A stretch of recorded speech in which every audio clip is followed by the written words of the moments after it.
Selam, direnişe devam. Hamas'a selam, direnişe devam. Hamas'a selam, direnişe şehadet, cenk, cihat. İsrail gerçekten büyük bir soykırım gerçekleştiriyor. 48 günde 12 bin 13 bin kişi katledildi ve 6-7 bin kişi de şu an oradaki yıkılan binaların altında. Bu çok büyük bir katliam, yani bu büyük bir soykırım. İslam dünyasının halklar çok buna tepki veriyorlar. Dünyanın dört bir tarafında vicdanlı insanlar buna tepki veriyorlar ama bu İsrail'in katliamını engelleyecek bir siyasi bir güç yok şu an ne yazık ki. Yani 2 milyarlık bir İslam dünyasıyız, 8 milyonluk İsrail her istediğini yapabilirken ne yazık ki Müslümanların iradesi yansımıyor şu an. Bu yapılan bütün mitingler, yapılan boykotlar, Filistin'e yönelik, Hamas'a yönelik destekler çok önemli. Bunu çok önemsiyoruz. Halkların sesinin çıkması, boykot etmeleri, bunlar çok önemli.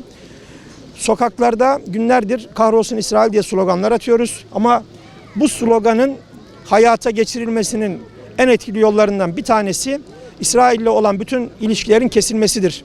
İsrail'le asla ticaretin yapılmamasıdır.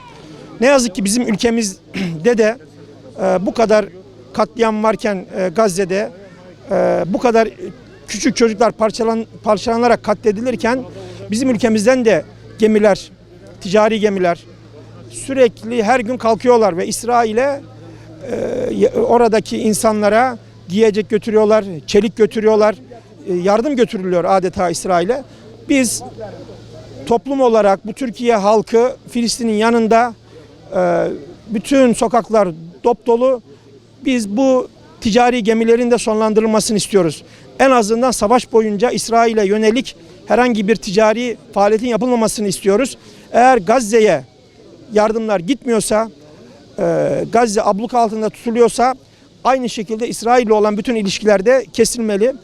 Aynı zamanda şunu da eklemek istiyorum. Burası mazlumların yurdudur. Yani biz tarihimiz boyunca hep mazlumlara destek olmuş bir milletiz. Anadolu bir şefkat yuvasıdır. Tarihimiz boyunca bu topraklardan gemiler, yardım gemileri kalkmıştır. Açelere kadar oradaki mazlumlara yardım etmeye gitmiştir. Kuzey Afrika'ya Barbaros Hayrettin Paşalar, Endülüs'ü Müslümanlara yardım için gitmişlerdir. Yakın zamanda da Mavi Marmara gemisi gitti. 10 tane vatandaşımız şehit oldu gemide.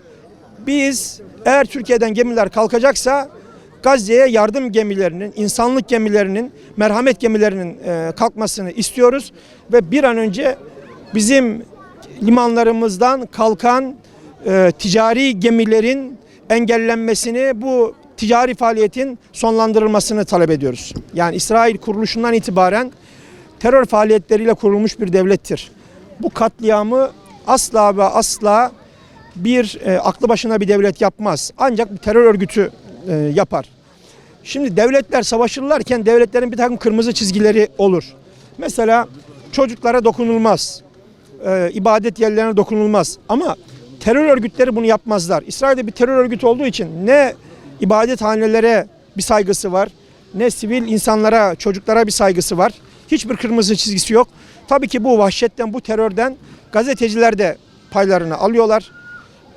48 günde onlarca gazeteci, orada mesleklerini yapan gazeteci hayatlarını kaybetti. Aynı zamanda gazetecilerin yakınları da El Cezire'nin muhabirinin bütün ailesini sırf haber ulaştırdığı için dünyaya İsrail katletti. Şunu bir kere bütün Müslümanların, bütün insanlığın bilmesi lazım. İsrail orada bulunduğu sürece, bu şekilde bulunduğu sürece ne Müslümanlar, sadece Filistinliler değil, ne Müslümanlar ne de yeryüzü rahat yüzü görmeyecek. Onun için İsrail'e karşı mücadele etmek Müslümanlar için bir imani vazife ise bütün insanlık için de bir insani vazifedir.